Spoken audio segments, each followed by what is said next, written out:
So let's start with our chapter 10 called Biomolecules for Chemistry, class 12. Okay, so coming to the basics first. We know that an organism is made up of organs, right? These organs are made up of tissues. Tissues are further made up of cells, and these cells are made up of organelles, right? Cell organelles. And these cell organelles are made from biomolecules, which we are going to study today. Okay, so the first biomolecule we have is carbohydrates. Now, the general formula for carbohydrates is C6H2OY. Okay, coming to the definition of carbohydrates, they are optically active polyhydroxyaldehydes or ketones, or the substances that give such complexes on hydrolysis. Okay, now we can divide carbohydrates firstly on the basis of number of monomers produced, and then based on the reducing nature. Okay, now let's see according to based on the number of monomers. Now what do you mean by a monosaccharide? Okay, so monosaccharide is a type of carbohydrate which cannot undergo any hydrolysis, which means it cannot be divided any further, right? What we are doing on hydrolysis, we are actually trying to divide it into monosaccharides, right? Monosaccharide, let us assume it's the smallest unit, right? Then coming to oligosaccharides, okay, on hydrolysis, these produce 2 to 10 monosaccharides. As you can see, the smallest thing is monosaccharide only, right? Polysaccharides are complex carbohydrates which can give more than 10 monosaccharides on hydrolysis. Okay, now coming to based on reducing nature, when we have reducing sugars, okay, they give red precipitate on reaction with Felling's solution and silver color precipitate with Tollens reagent. Okay, now example for reducing sugars are all monosaccharides are reducing sugars and all disaccharides as well, but except sucrose. Okay, this is very very important. Exceptions are also very very important. Then coming to non-reducing sugars, they cannot reduce Felling's solution and Tollens reagent. Of course, example are sucrose and all the polysaccharides. Now coming to the first type of carbohydrates, which is glucose. Okay, so glucose is what? C6H12O6. Okay, it is also known as dextrose, it is also known as aldohexase and grape sugar. Okay, now preparation of glucose, we have two methods in this. So the first method is preparation of glucose from sucrose, the first method. Okay, so this is sucrose. C12H22O11 is sucrose, and reaction with water. Okay, this is a reversible reaction which will give us glucose and fructose. Glucose and fructose have the same molecular formula. Okay, the only difference is glucose has aldehyde group, fructose has ketone group. Okay, functional group. Then the second preparation of glucose is from starch. Okay, now what is the formula for starch? It is C6H10O5 n times, okay, to the base n plus NH2O. It is again a reversible reaction giving n moles of C6H12O6, which is glucose for us, right? So these two are the only preparations for glucose for us now. Then we have the structure of glucose. So the first, the structure of glucose, what do we have is that uh, we are actually given some evidences. For example, the question arises like, yeah, no need of time. Yeah, so the question arises that prove that glucose has 6 carbon atoms. Okay, so if such question arises, we have to give this evidence. Okay, what we should mention: on prolonged heating with HI, it forms n-hexane, so it has 6 carbon atoms, and you have to write this equation.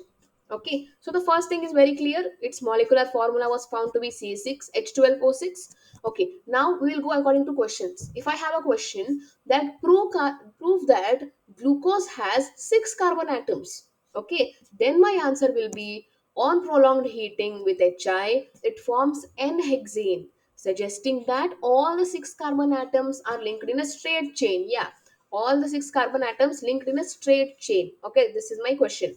Then this is my answer, and then this is the structure of glucose, as you can see. Let me zoom in. Yeah, see, so this is my structure of glucose. Okay, the first is CHO, then CHOH 4 times, then CH2OH. Okay, so this is a structure that we are going to use most of the times during these evidences. When I react this with HI and heat, okay, I will get n-hexane. Okay, that is like this: CH3, CH2, CH2, CH2, CH2, CH3. Of course, we need six carbons, right? Yeah. Then coming to my next question, or the next evidence of the structure of glucose. Okay, now the question may arise that show the presence of carbonyl group in glucose. Okay, very very important. If they say carbonyl group, this is the answer. And if they say the presence of aldehyde group, this is my answer. The next one that we'll see. Okay, first we will see the carbonyl group wala thing. Okay, so glucose reacts with hydroxyl amine. Okay, hydroxyl OH. Okay, amine NH2, the same thing we are going to use here. Okay, to form an oxime. Okay, and adds a molecule of hydrogen cyanide. If we add a molecule of hydrogen cyanide to give cyanohydrin, these reactions confirm the presence of carbonyl group in glucose. So first we will see the reaction with hydroxylamine. Okay, so this is my same glucose as we took it over here. The only difference is the CHO, we wrote it right like this. Okay, C double bond OH. Okay, that's the only difference that we wrote here. Then reacting it with hydroxylamine. Okay, so what we will do, our only job is to remove water. How we will remove water? I'll zoom in a bit more. Yeah, so how are we going to remove water? So we will remove this water. So when we remove this water, what is left with us? NOH, right? So this NOH will go and get attached to carbon. No change in the double bond. No change in the double bond, as you can see here, right? So the only change is NOH will get attached to that. So the all the structures others are same. Okay, CHOH 4 times, CHOH 4 times, H CH2OH, CH2OH. The only difference was removal of water, attachment of NOH. So this is my oxime. Okay, now, coming to the second reaction, which is reaction with HCN. Okay, so here what is the reaction? Here we are going to do, the mechanism here is a bit different. See, when we say CN, this is what cyanide group. Okay, it has minus charge, right? CN minus ion we say. So of course hydrogen will be plus, right? And when I talk about electronegativity, oxygen is more electronegative. Means what? It pulls electrons towards itself, pulls electrons, pulls negative charge, right? So it has partial negative charge, right? And carbon, it gives off electrons, it gives off negative, stays positive. Okay, so it is partial positive charge. So of course positive will go to negative, right? Okay, unlike poles attract, so negative will go to positive, right? So the CN group will go and get attached to the carbon, and H will become OH by attaching to this O. Same thing, just removal of the double bond, right? So CN gets attached to carbon, H goes and attached to oxygen. Done. This is our cyanohydrin. Other all things are same, as you can compare. Okay, yeah. Then further coming to the next thing. Now this is the proof for aldehyde functional group. Okay, yeah, so glucose gets oxidized to 6 carbon carboxylic acid, which is gluconic acid, on reaction with a mild oxidizing agent like bromine water. This indicates that the carbonyl group is present as an aldehyde group. Now what is happening over here? See, now we know that aldehydes, okay, aldehydes on oxidation, okay, on mild oxidation, they change to carboxylic acid. That's it. We have a mild oxidizing agent, bromine water, right? Br2 water. Just change CHO to COOH. That's it. And we are done with our gluconic acid. So this was as easy as that. Okay. Then coming to acetylation of glucose. Why is this done? So prove, question is prove that glucose has 5 OH groups in it. Okay. So how will you prove that? Acetylation of glucose with acetic anhydride gives glucose pentaacetate, which confirms the presence of 5 OH groups. Now, since it exists as a stable compound, 5 OH groups should be attached to different carbon atoms. Means what? Here we are proving two things. Firstly, we have 5 OH groups, and still the compound is stable when we do acetylation. Means what? Means each of the OH group is not attached to a single carbon, they are attached to different carbons, right? Of course they are attached to different carbons, right? Yeah. So here also the only change we have is, yeah, this. When we have CHO same, the only change is instead of OH, okay, instead of OH, just add this group, O C double bond O CH3. Okay, O C double bond O CH3. Okay, the other things have to be same. Okay, in bracket 4 times. Okay, we sometimes forget that this 4 times is also super important because we need 6 carbon molecules, right? If we write this 4 only, then we will get 6 carbons in the whole glucose ka structure. Okay, while this is the acidic anhydride group, this group. Okay, this group will replace OH in, okay, in these CHOH and CH2OH. So this is the only change that is there in this fifth one.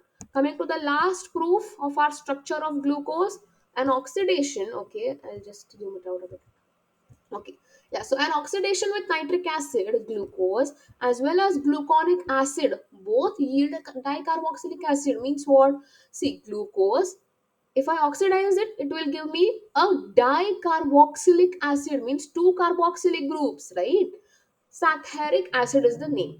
Similarly, this gluconic acid that we derived earlier, okay, that also on oxidation will give me the saccharic acid. So what does that indicate? It indicates the presence of primary alcohol group in glucose. Okay, primary alcohol group in glucose, right? This is the primary alcohol group, that is CH2OH, right? So as you can see, if I have this CHO, of course on oxidation this will become COOH, right? And similarly this CH2OH, okay, it will also become COOH. Okay, then here we already have one COOH, only convert this CH2OH into COOH, that's it. Okay, so with nitric acid, of course nitric acid is a very strong oxidizing agent. So when we have strong oxidizing agents, alcohols also directly get converted into carboxylic acids, right? And similarly, of course, this is also an alcohol, directly carboxylic acid, and of course CHO will get converted to COOH as well. Yeah, so next, coming to the structures now. Okay, so in structures, first we have this Fischer projections. Okay, so this is the Fischer projection of glucose, as you can see. Okay, here also if we count, there are 6 carbon atoms. This is the first one, right? This is the second one, this is the third one, this is the fourth, and this is the fifth and sixth over here. Okay, so these are all my carbon atoms. Okay, you should just remember, it is very easy. See, one side H, OH. Then only changes OH, H on the third carbon atom. On the third carbon atom, right? And then again the same HOH, HOH, CH2OH. This is what? Glucose. Okay. Similarly, we have gluconic acid. The only change in gluconic acid is this thing. Else everything is same. Right? Then we come to Pyranose or Haworth structures. So this kind of cyclic structures are known as Haworth structures, or as you can see, it is a 6-membered ring, right, with one oxygen over there, right? So this is very similar to pyrin. Okay, so this is known as a pyranose structure. Okay, for glucose. Okay, in terms of glucose, we get pyranose structure. In terms of fructose, we get furanose structures. Okay, we will come to that. Then we have here, as you can see, here what is happening. Let me go that side. Yeah. So here what is happening? Here, see, as we discussed again, if we write this CHO in the form of C double bond OH. Okay. So okay, I'll write it that way. Yeah. So for that I remove this. Yeah. So if we write it as C double bond OH forms. Yeah, so I have written it again like that. So what we'll have again, we know that this has partial negative charge, right? Or I'll write it in a better way. So it has partial negative charge, right? Oxygen has partial negative charge, while carbon has partial positive charge, right? So what is happening? Yeah. So here the change that is happening, yeah, see here when we come to this over here. Okay, the last, see, when we talk about a chiral carbon, what is a chiral carbon? It is a carbon in which all the groups attached on the left, right, top, bottom, or the four sides are different. So if I check the from the bottom, the chiral carbon, if I check, this is my chiral carbon. Why not this? Because it has two hydrogens, right? The hydrogens are not different groups. It is not a chiral carbon. This is not a chiral carbon. My first chiral carbon is the fifth one. Okay, so from this fifth chiral carbon, okay, fifth carbon, here oxygen again it is positive, right? And oxygen is what? Negative, right? Electronegative. So similarly what happens is that this oxygen will go and get attached, this hydrogen will go and get attached to this oxygen, and this oxygen will form bond with this carbon as well again. Okay, so this carbon oxygen will stay with this carbon as well and with that carbon as well, and it will form such a structure as you can see over here. Okay, so this kind of structure is known as alpha d glucose. Okay, this is what? This is alpha d glucose. Why alpha? Okay, alpha because this OH is on my right side. Okay, this OH is on my right side. If it is on the left side, it becomes beta. Okay, the only difference is that, nothing else. Okay, then forming this, okay, this structure into this becomes very easy for us. Okay, that's why we did these things. And we of course need these Haworth structures. Yeah, so coming to this Haworth structure now, what happens? See, whatever is on my left side, okay, my left side will be the top side. Okay, left side is the top side and right side is the bottom side. Okay, see, I have written over here as well, right? So again, oxygen wala ring first we will make. Okay, let us go step by step. Yeah, we will make such oxygen, this pyranose ring. Okay, then we will make such lines over here. Okay, for the different bonds with H and OH. Okay, now what will happen? This is my first carbon. Okay, what is my first carbon? This is my first carbon, right? What is on the left side? H. Okay, H on the top, then OH in the bottom.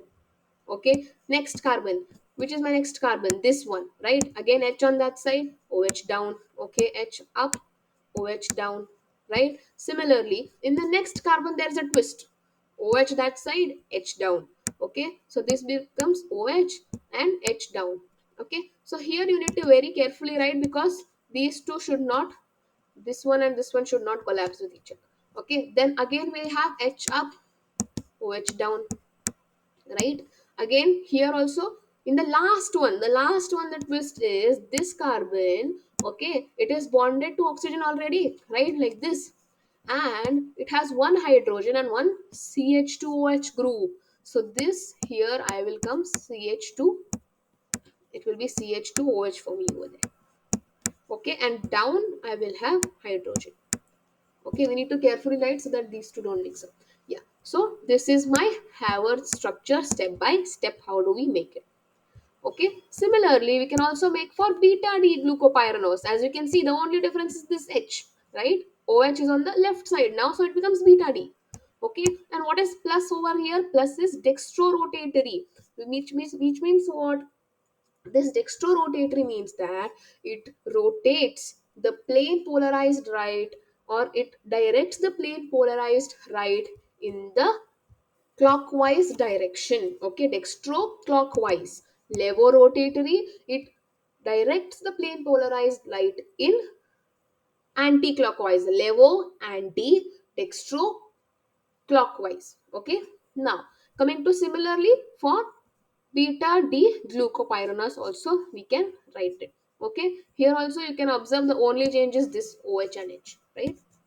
Yeah, so I'll just zoom out, and with this we are done with our glucose wala part. Okay, next coming to fructose. Yeah, so we actually have a lot of elements in these, but now these all are small topics. Fructose are, it is also known as ketohexose. Okay, then they are natural monosaccharides found in fruits, honey, and vegetables. Okay, yeah, so it is found in, as we read, fruits, honey, and vegetables, and in pure form it is used as a sweetener. So now coming to these structures. Okay, so as we saw for glucose, we also have for fructose.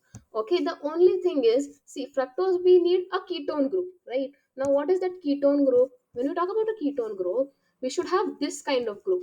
Okay, that is C double bond O group, and on both the sides there should be alkyl group, not hydrogen. Okay, both the sides we need alkyl group, not a hydrogen, right? So we will have to take this carbon inside now. Why? Because we need a carbon here as well, and we need a carbon here as well, right? But when we saw about glucose, that was an aldehyde, right? Okay, let's go behind and just have a look once more. Yeah, so when we had a look on glucose over here, right?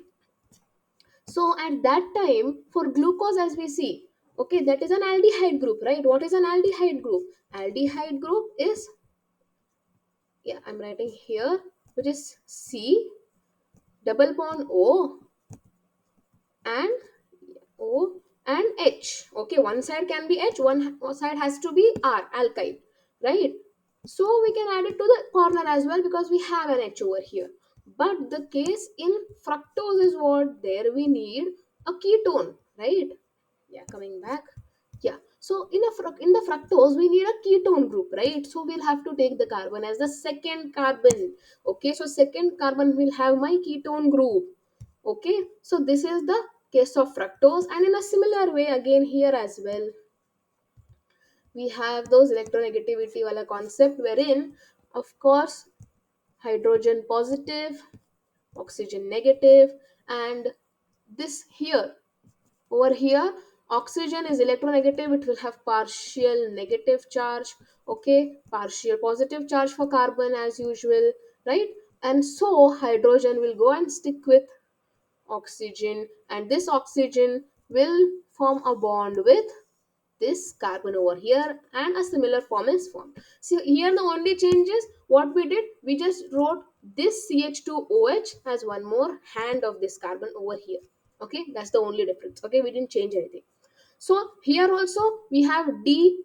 Okay, D minus over here. What is that minus? As we discussed, that minus is what? Levorotatory, right?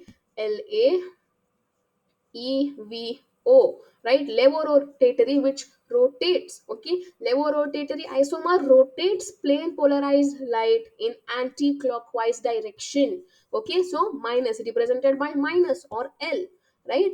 Then we have again the Haworth or Furanose structures for fructose, right? Similarly, so okay, so in comparison, let us draw.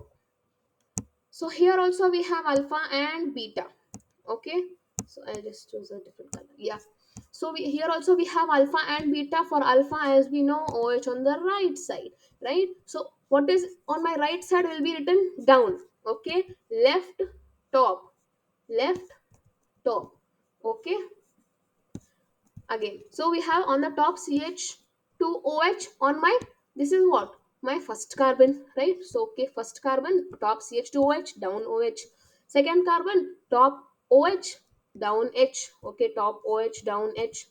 Okay, and similarly the next carbon H up, OH down. The next carbon, lastly this carbon over here, okay, it will have CH2OH up and H down. Okay, this is the twist over here, you need to pay attention to this thing. Okay, now as you can see in glucose, we had a six-sided polygon made, right, with oxygen, but here it is just a five-sided, right, if you can count. So this is known as a furanose structure. This structure is similar to furan. Okay, so it is known as furanose structure. And what is the name for this? It is alpha D minus fructofuranose. Super important, it's not fructose, it is fructofuranose. So purposefully I have cut the name called fructose, it is fructofuranose. alpha D minus fructofuranose. Super important. Okay, similarly here, what is happening? Again, if I just observe this OH over here, right? If I see, this is just the beta form. Why? Because only this exchange offer has happened. Okay, just observe these and you will get what is alpha and beta. Okay, yeah, next coming to, and we are done with fructose. Yeah, fructose, now all other carbohydrates are just small ones. Now coming to disaccharides, till now we were seeing monosaccharides. Now coming to disaccharides, they give two monosaccharides on hydrolysis, right? So two monosaccharides are joined together by an oxide linkage formed by the loss of water. Okay, such a linkage between the monosaccharide units through the oxygen atom is called a glycosidic linkage. What is that glycosidic linkage? It is just the linkage between two monosaccharides due to the loss of water, and the linkage is formed through what? Oxygen atom, as you can see over here, right? So in that, first we'll have a look at the sucrose structure. Okay, let me zoom it in a bit. So for sucrose, as you can see, sucrose is a mixture of alpha D glucose and beta D fructose. Super important. This is super important because why it is super important? See, alpha D glucose. Okay, you particularly need the alpha isomer only. Here also you particularly need the beta isomer only for fructose. Okay, so these things are to be kept in mind. Okay, then you can just take those two structures and join it as follows. Now, where is this glycosidic linkage taking place between the C1 of alpha D glucose, that is first carbon atom of alpha D glucose, and the second carbon atom of beta D fructose, and the second carbon atom of beta D fructose.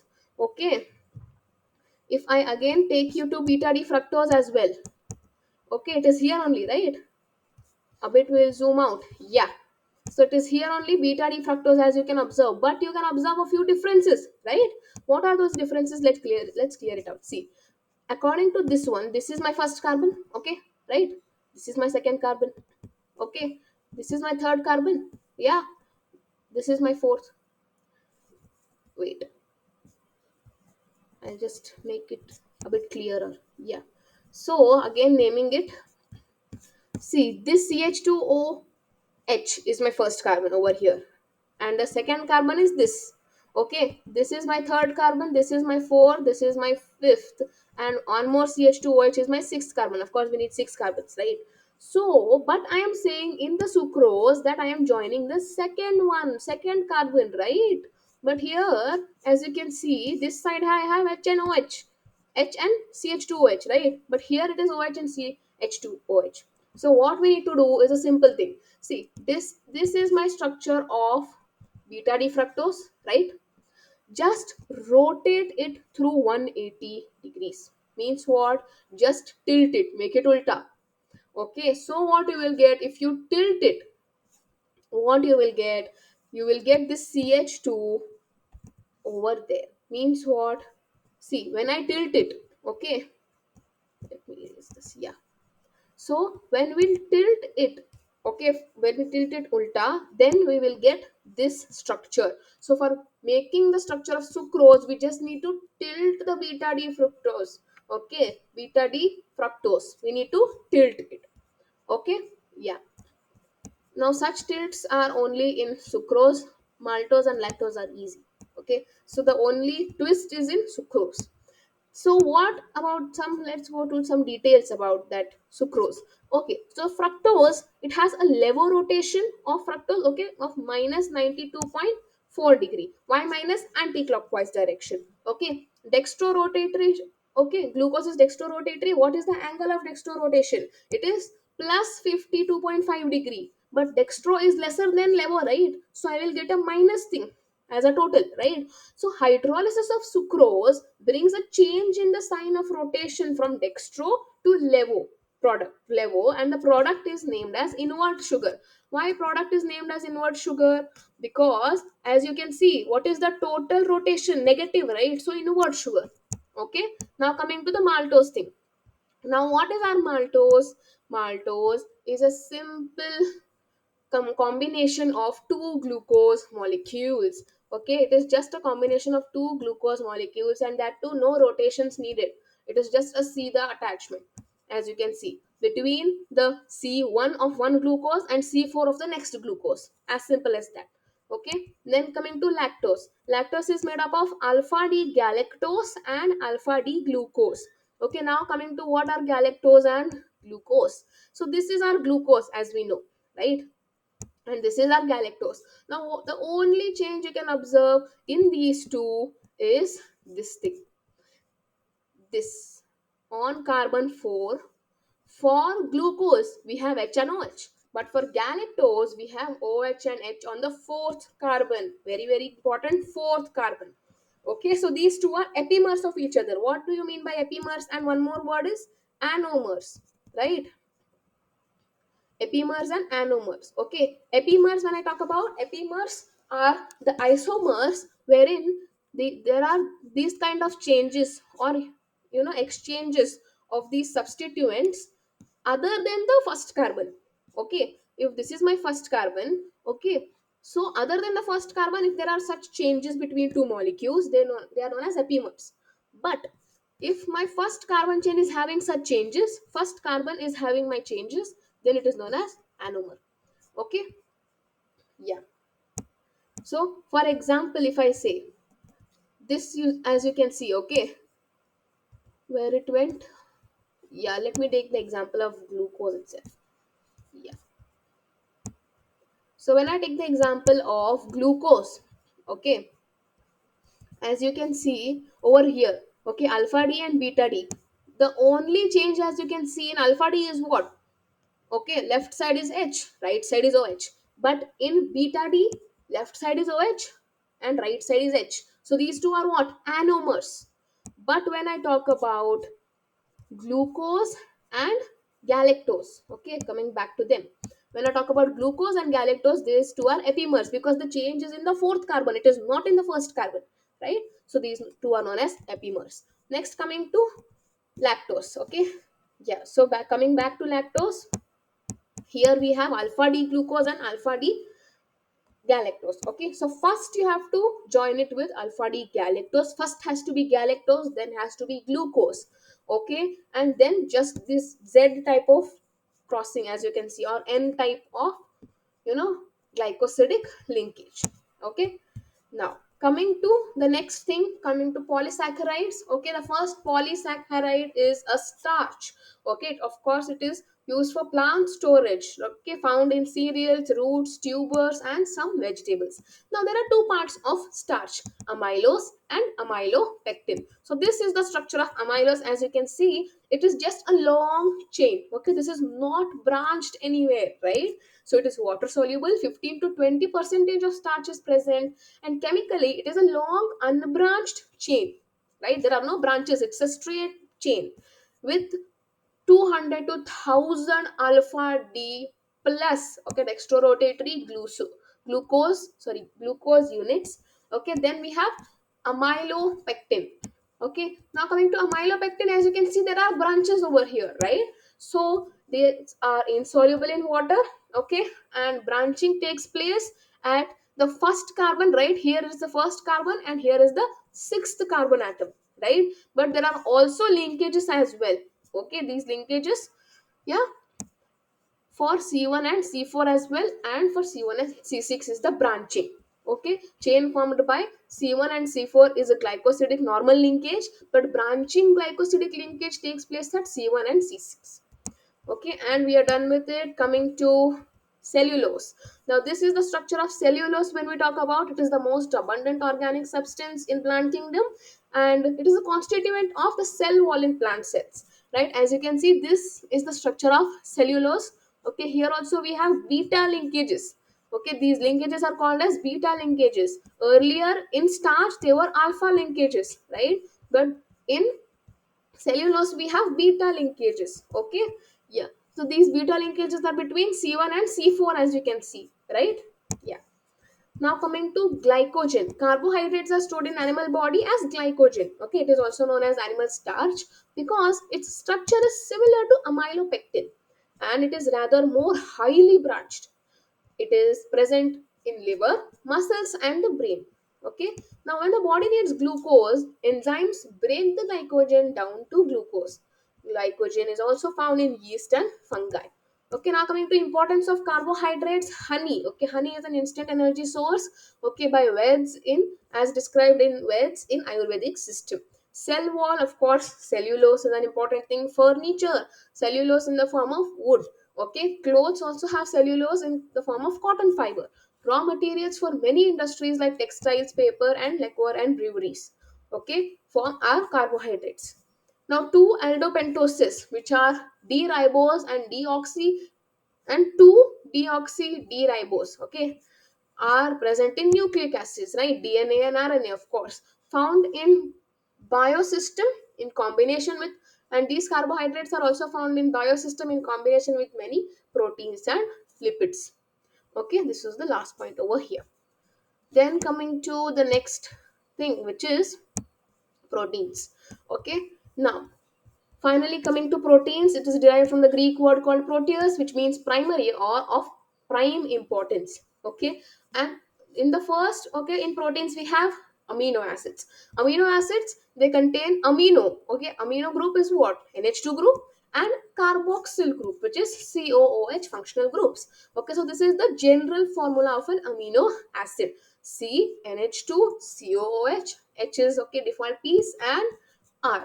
Okay, yeah, so these amines, when I discuss, they are usually colorless, crystalline solids, and only alpha amino acids are obtained on hydrolysis of proteins. If I do hydrolysis of proteins, only alpha amino acids are obtained. This alpha beta can be named on the position of NH2 group.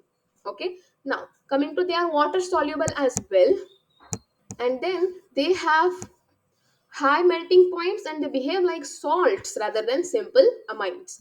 Okay, and in sweeter ionic form, they show amphoteric behavior. Except glycine, all other naturally occurring alpha amino acids are optically active. Why optically active? Because they have a chiral carbon, right? Since alpha carbon atom is asymmetric, chirality, right? Now, exists in both D and N forms. Mostly, most naturally occurring are L configurations, okay, wherein NH2 is on the left side. Yeah, so now again divided into types: amino acids, non-essential and essential amino acids. Yeah, so non-essentials are which can be synthesized in the body. Essentials cannot be synthesized in the body and hence must be taken through diet. Okay, so next we have a type of amino acid. Okay, now, yeah, so the bond formed by these amino acids are known as peptide bonds. Okay, peptide linkages, as you can see here. This is a dipeptide. Okay, means what? If I had, okay, if I have an amino acid like this over here, this is glycine. Okay, this is one more amino acid. Okay, let me zoom in. Yeah. This is one more amino acid over here, which is alanine, right? Glycine and alanine reacting. Okay, removing a water molecule. How to remove that water molecule? Okay, yeah, I'll just take that pen. Yeah, so how to remove that water molecule? One hydrogen from here, this OH from here. So the bond from left with CO, left with NH. Okay, CONH. So this CONH is known as a peptide linkage. Yeah, so coming to the next thing now. Yeah, let me zoom out a bit. Yeah, so the next thing is about proteins. Okay, so when we come about proteins, on the basis of molecular shape, they can be divided into fibrous and globular proteins. Okay, when we talk about fibrous proteins, they are elongated, helical, or sheet like structures. Okay, they have a sheet like structure and they are structural. Okay, what is their function or what is the use of them? They are structural. Okay, they give strength and support. And coming to the globular proteins, they are compact, spherical, and folded, and these are functional: catalysts and transport. Okay, function of catalysts and transport. Now coming to fibrous, they are mostly water insoluble. For example, keratin, okay, present in our hair, present in wool, silk, and myosin present in human muscles. Now further coming to globular proteins, they are mostly water soluble. Okay, and examples are insulin and albumins. Yeah. Next, coming to the classification of proteins based on the structure and shape. So the first is primary structure. Okay, let me have a color with me. Yeah. So primary structure, when I talk about the sequence of amino acids, okay, this talks about the sequence of amino acids in a compound. Okay, the sequence, super important sequence. Linear arrangement of those amino acids determines protein's identity and function. Any change in the sequence alters the property. Okay, now then coming to the secondary structure, it talks about the local folding of polypeptide chains into specific shapes stabilized by hydrogen bonds. Okay, so here the change is only hydrogen bonds. Okay, and here we have alpha helix and beta helix shapes, wherein alpha helix is coiled structure with hydrogen bonds between amino and carbonyl groups, while beta helix are extended chains aligned side by side, okay, by, and they have hydrogen bonds between the strands. Then coming to tertiary structures. Okay, tertiary structures, okay, the overall, yeah, so the overall 3D shape can be 5. Okay, 3D shape of the protein, it talks about the overall 3D shape of the protein formed by further folding of a secondary structure. Okay, formed by further folding of a secondary structure. So here the change is they are also stabilized by hydrogen bonds, disulfide bonds, van der Waals, and electrostatic forces of attraction or forces. Okay, then we have quaternary structures. Here, arrangement of multiple polypeptide chains. It talks about the arrangement of the polypeptide chains or subunits in a functional protein.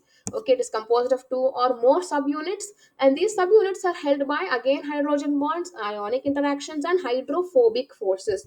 So the super important differences are primary structure. Okay, it talks about the sequence of amino acids. Secondary talks about the sequence, of course. Okay, it talks about the specific shapes. Okay, secondary shapes stabilized by hydrogen bonds.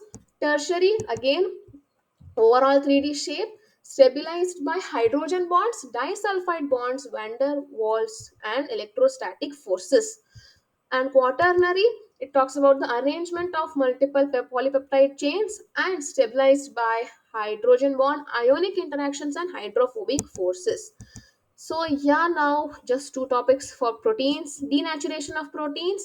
Protein found in a biological system with a unique 3D structure and biological activity is called a native protein.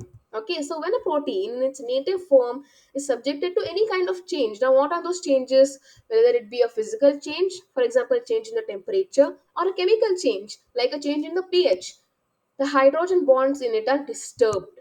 So due to this, what happens is that the globules unfold and the helix structure gets uncoiled and the protein loses its biological activity. So this is called denaturation of protein. So during the denaturation, secondary and tertiary structures are destroyed. So I request you to write the full forms, as in write the whole spelling of secondary and tertiary in the examinations.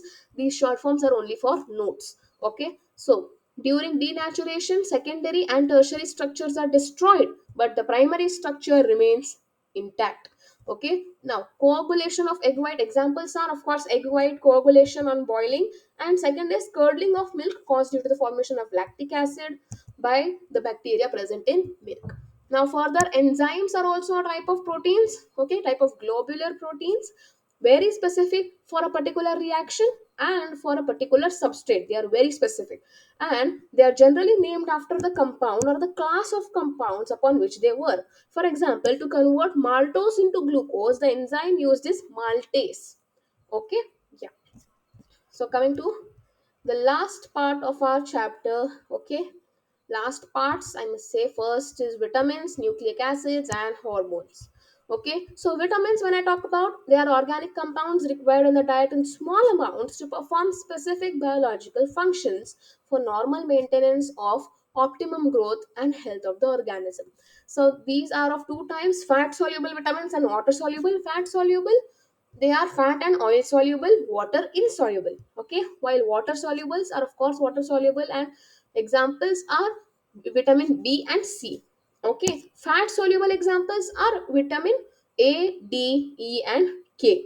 Okay, fat soluble are stored in the liver in and adipose tissues, Okay, they are fast storing tissues, while the water soluble ones, they must be supplied regularly in the diet because they are readily excreted in the urine and cannot be stored except B12. B12 can be stored in our body. Okay, we are done with vitamins. Now coming to nucleic acids. Chromosomes are made up of nucleic acids, right, which transfer the characteristic called heredity, right, our characteristics and traits. Then the complete hydrolysis of DNA and RNA yields three things. Firstly, a pentose sugar, phosphoric acid, and nitrogen containing heterocyclic compounds called bases. These three are yielded by DNA or RNA on complete hydrolysis. Okay. Then coming to DNA, it contains four bases: adenine, thymine, guanine, and cytosine. While RNA contains adenine, guanine, and cytosine, but instead of thymine, it contains uracil. Okay. Now again, RNA is of three types: messenger RNA, ribosomal RNA, and transfer RNA. Now the nucleic acid chain, if I say, okay, so this is the basic general form of it. This is a sugar, okay, attached to the base and phosphate. Again, a sugar attached to base and phosphate. Okay, enzymes.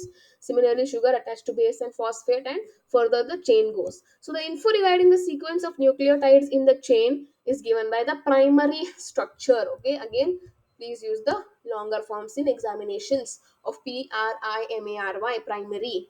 Okay, instead of this 1 degree. Then coming to hormones, molecules that act as intercellular messengers produced by endocrine glands directly in the bloodstream in the body, which transports them to the site of actions. Okay, these are the molecules that act as messengers. Okay, these are the messages. Now coming to steroids. Okay, some types of hormones are steroids as well. For example, estrogens and androgens. Some are polypeptides like insulin, as we saw, and endorphins. Okay, some are amino acids and their derivatives. For example, epinephrine and norepinephrine. Okay, yeah. Then we have a few things in detail. That is, insulin is used to control blood sugar level. Of course, glucagon is used to increase the glucose level in the blood. So, of course, these two together control the glucose or sugar level, right? Then we have what is the function of epinephrine and norepinephrine. Okay, they mediate responses to external stimuli. Thyroxine by thyroid gland is an iodinated derivative of amino acid tyrosine. Okay, hormones released by adrenal cortex are glucocorticoids and mineral corticoids. Okay, glucocorticoids, they control carbohydrate metabolism, they modulate inflammatory reactions and are involved in reactions to stress, while mineral corticoids, they control the level of excretion of water and salt by the kidneys. Okay, now further in the textbook, it is also given about each type of vitamin, its deficiency, right, and its names as well. Okay, so we can refer those for detailed practice. Okay, so here we are done with the chapter called biomolecules. Thank you. And for the notes, you can of course refer my Telegram channel, which will be attached in the description below. Thank you.